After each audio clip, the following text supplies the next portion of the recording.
శివానంద్ గారు, మీ పరిధిలో ప్రజల నుంచి ఎలాంటి స్పందన వస్తోంది? ఇది కరీంనగర్ పార్లమెంటు సెగ్మెంట్ కిందకి వస్తుంది కాబట్టి కరీంనగర్ అసెంబ్లీ సంజయ్ అన్న ఎంపీ అయినప్పటి నుంచి కేంద్ర మినిస్టర్ అయినప్పటి నుంచి స్మార్ట్ సిటీగా కరీంనగర్ టౌన్కు ఎన్ని కోట్ల నిధులు ఇచ్చిండు, వేల కోట్ల నిధులు తీసుకొచ్చిండు. చాలా కరీంనగర్ ఒకప్పుడు 10 సంవత్సరాల కింద ఉన్న కరీంనగర్కు ఇప్పుడున్న కరీంనగర్కు రూపురేఖలే మారిపోయినాయి స్మార్ట్ సిటీ కింద.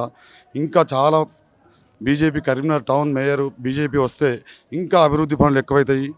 కరీంనగర్లో ఉన్నటువంటి శివారు కాలనీలు కానీ అన్నీ కానీ ఫండ్ కూడా ఎక్కువ తీసుకొచ్చి సంజయ్ అన్న నాయకత్వంలో కరీంనగర్ బీజేపీ పీఠం ఖచ్చితంగా దక్కుతుంది. ఈ 39వ డివిజన్లో కూడా అత్యధిక మేరతోటి ఈ 39వ డివిజన్ ప్రజలు నన్ను గెలిపించబోతున్నారు సంజయ్ అన్న నాయకత్వంలో. అంటే ప్రజల్లో ఆ మార్పు కనిపిస్తుందా? దాన్ని చూసారా మీరు? ప్రజల్లో చాలా మార్పు కనబడుతుంది. 10 సంవత్సరాల క్రితం సంజయ్ అన్న ఎంపీ కాకముందుకు, కేంద్ర మినిస్టర్ కాకముందుకు ఎటువంటి నిధులు లేవు. 10 సంవత్సరాల నుంచి స్మార్ట్ సిటీ కింద బీజేపీ గవర్నమెంట్ నరేంద్ర మోడీ నాయకత్వంలో ఈ స్మార్ట్ సిటీ కింద ఇన్ని వందల కోట్లు రావడంతో ఈరోజు కరీంనగర్ ఎక్కడ లేనంత డెవలప్మెంట్ అయింది.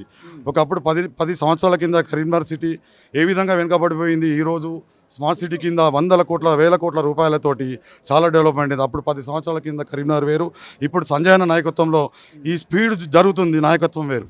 కానీ కాంగ్రెస్ పార్టీ నాయకులు చెప్తున్నారు, ఇక్కడ అధికారంలో కాంగ్రెస్ పార్టీ ఉంది, ఈ కార్పొరేషన్ కనుక కాంగ్రెస్ పార్టీ అభ్యర్థిని ఇక్కడ మేయర్ పీఠం మీద కూర్చోబెడితే ఇంకా డబుల్ అభివృద్ధి అవుతుందని చెప్పి వాళ్ళు చెప్తున్నారు. ఏమంటారు?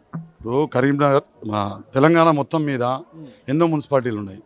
2.5 సంవత్సరాలు ఈ కాంగ్రెస్ గవర్నమెంట్ ఎక్కడ కూడా ఫండ్ లేదు, ఏ మున్సిపాలిటీ కూడా ఫండ్ ఇవ్వలేదు. కేంద్ర గవర్నమెంట్ వచ్చిన నిధులతోటే ఈరోజు కరీంనగర్ కార్పొరేషన్ డెవలప్మెంట్ అయింది. ఇది అందరికీ తెలుసు, కరీంనగర్ పట్టణ ప్రజలందరికీ తెలుసు. అందుకే ఈసారి మేయర్ పీఠం బీజేపీదే. సంజయ్ అన్న నాయకత్వంలో మేయర్ బీజేపీ, ఖచ్చితంగా మేయర్ బీజేపీ పీఠం దక్కుతుంది. Okay, thank you.